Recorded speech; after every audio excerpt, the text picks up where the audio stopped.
This intelligence has driven a wedge between me and all the people I knew and loved. Now I'm more alone than ever before. This book is Flowers for Algernon by Daniel Keyes. Daniel Keyes? I don't know. But you know what I mean. Flowers for Algernon. Why do I want to talk about this book? Because my goal is to create more and consume less. One strange thing about learning. The farther I go, the more I see that I never knew even existed. A short while ago, I foolishly thought I could learn everything, all the knowledge in the world. But now, I hope only to be able to know of its existence and to understand one grain of it. Rick from Rick and Morty said something similar. He said something like, the more you know, or the more intelligent you are, you start to realize that nothing matters. And that's a dangerous thing. Am I evil? Worse, you're smart. When you know nothing matters, the universe is yours. And I've never met a universe that was into it. The universe is basically an animal and grazes on the ordinary. Creates infinite idiots just to eat them. Not unlike your friend Timmy. Tommy. Yeah, hardly matters now, sweetie. You know, smart people get a chance to climb on top, take reality for a ride, but it'll never stop trying to throw you. And eventually it will. There's no other way off. I think something like that. He said something. Correct me if I'm wrong. So, what's the message? I'm still wondering what's the message. That's the beautiful thing about books. I think you read the books, but you don't understand them until something happens to you and you go like, whoa, I read this, 2 months ago. Because I read this book and it was a beautiful book. It made me cry. At the end, when he says something like, and don't forget to leave flowers for Algernon, I was like crying. But I didn't think much of it until 2 weeks later, I was thinking about decisions and I was like, why do I want more? What's wrong with wanting more? What's wrong with being ambitious about knowledge? It's a double-edged sword. You have to be ambitious, but you also have to enjoy what you have at the moment. So you have to find a balance between all the knowledge in the world and also being dumb enough just to be happy and not worry about other things. And I mean it in the best way possible. I mean, I'm not calling anybody, but I think I have to be in the middle, What's the point of knowing everything, of having everything, if you never stop and think like, whoa, this is such a beautiful place. I love my friends, I love my family, I love the things I have, So,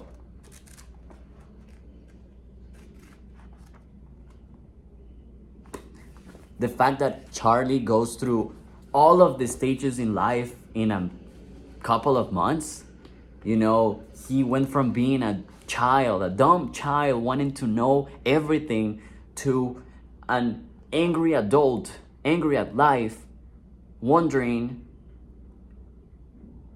what he had done wrong and hating everything, and then back to being a dumb child, and when he realized that he had all the knowledge in the world, he became angry because there was no point anymore. Also, he knew he was going to, become dumb again. He said, what is my place? Who and what am I now? Am I the sum of my life or only of the past months? Who am I? Why every book I read asks this question: who am I? Who are you? Who are we?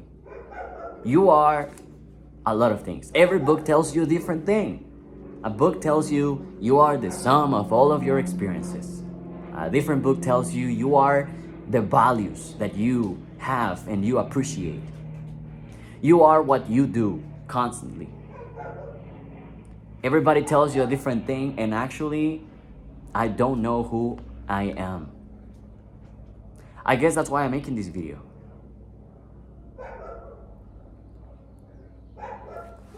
And that's the beautiful thing about reading.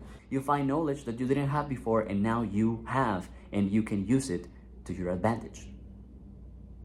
And now when you find yourself asking or wondering something, you go back to that book and you go like, yeah, that's right. I think that's something I have to do.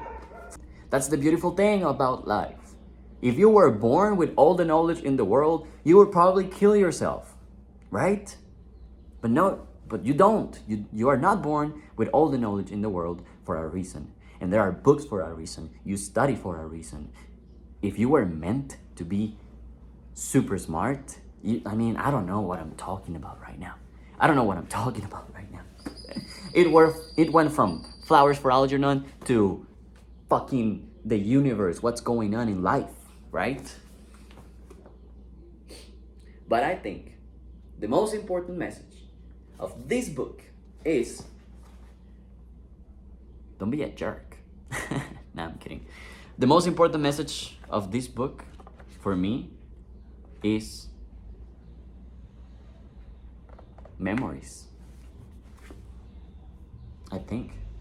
I didn't script anything. I'm just looking at the book, remembering everything I read.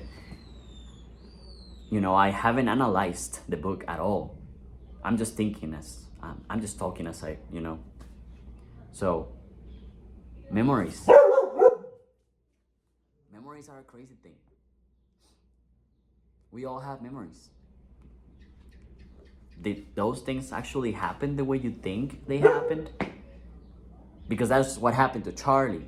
He had memories, of his friends, of his childhood. And at the beginning, they were good memories. He saw his sister, and he saw his mother, and he saw his father. But then as he started getting smart, he realized that his life wasn't as good as he thought. Everybody hated him. Everybody laughed at him. When at first he thought they were laughing with him. He was dumb. What's the worst punishment? Not even knowing that you're dumb and that everybody's laughing at you? Or knowing everything and hating your life and hating everybody around you? Can you guys help me understand? Please?